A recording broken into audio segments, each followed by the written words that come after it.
Assalamualaikum. Today, we are going to touch on the topic of Salat.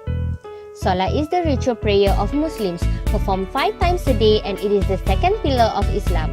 It is an obligatory religious duty for every Muslim. It is preceded by ritual ablutions known as wudu, washing parts of the body, hand, mouth, nostrils, arms, head and feet with water. What are the importance of Salat? Firstly, it is to invoke Allah. It is used by Muslims to ask Allah Almighty for help and assistance in any difficulty or worry. Secondly, Salat leads to taqwa. Taqwa is often translated as piety or God-fearing. It is considered to be the essential quality of a believer. Taqwa goes hand in hand with Iman. One cannot be completed without the other and vice versa. Thirdly, Salat rewards us in the afterworld. Every Muslim will have to be answerable for every good or bad deed that they undertake in their life. The reward of Salat will truly be realized in the afterlife when Allah Almighty will shower special blessings on that person.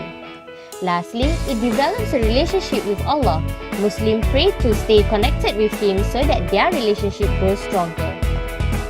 There are also different types of Salat. Salat Fardu falls under wajib and it is compulsory, such as the 5 daily prayers. Salat Jum'ah is also compulsory for men to perform every Friday after Salat Zuhur. Apart from that, there is also Salat Sunnah, which is an optional Salat. For example, Salat Duha and Salat Istikharah. So, we have covered what is Salat. And now, let's move on to the next point, Wajib. Wajib. There are 12 things required in a prayer. These are Niyat, standing still, Takbiratul Ihram, recitation of Surah Al-Fatihah, Ruku' and Tuma'nina, Iktidal, Sujud and Tuma'nina, sit between 2 sujud, sitting and recitation of Tahiyat Akhir, Salawat upon Nabi in Tahiyat Akhir, Salam, and also arrangement of steps in Salat. I'm pretty sure you know the basics of prayer, but I would like to emphasize in depth upon the steps shown below. Niyat is important because it sets the intention of a person before starting the prayer. Surah Al-Fatihah is important because it is the main and easiest surah to be recited in each prayer. Ruku' sujud with Tuma'nina slows down one's prayer. When you pray too fast, your prayer is not khusyuk. Arrangement of steps in Salat. Nabi Muhammad SAW taught his servants how to Salat in proper arrangement. Therefore, we will have to follow. Next up is Haram. Haram Salat occurs when you perform your prayer at a certain wrong timing.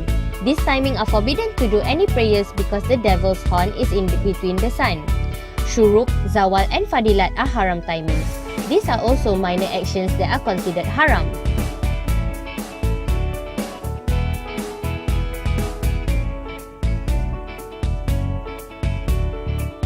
Next up is Makruh. Makruh is when you perform an action that is told not to by Allah SWT, but the one who does it will not be punished. There are 2 types of makruh. Makruh tahrimi, which means omitting a wajib act that is close to haram, and makruh tanzihi means doing an action that is close to lawful. So here are a few makruh things that are commonly done by Muslims unconsciously during their prayers.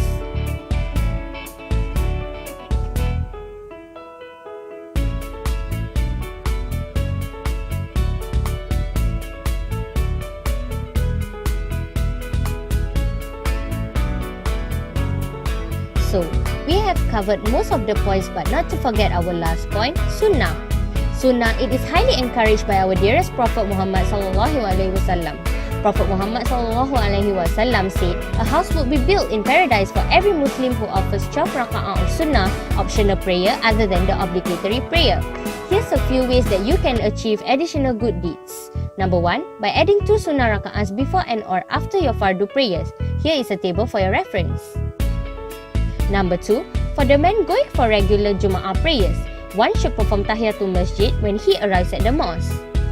Lastly, you should try making it a habit to perform 2 raka'ahs after wudu. Here is a conversation between Prophet SAW and Bilal alaihi salam.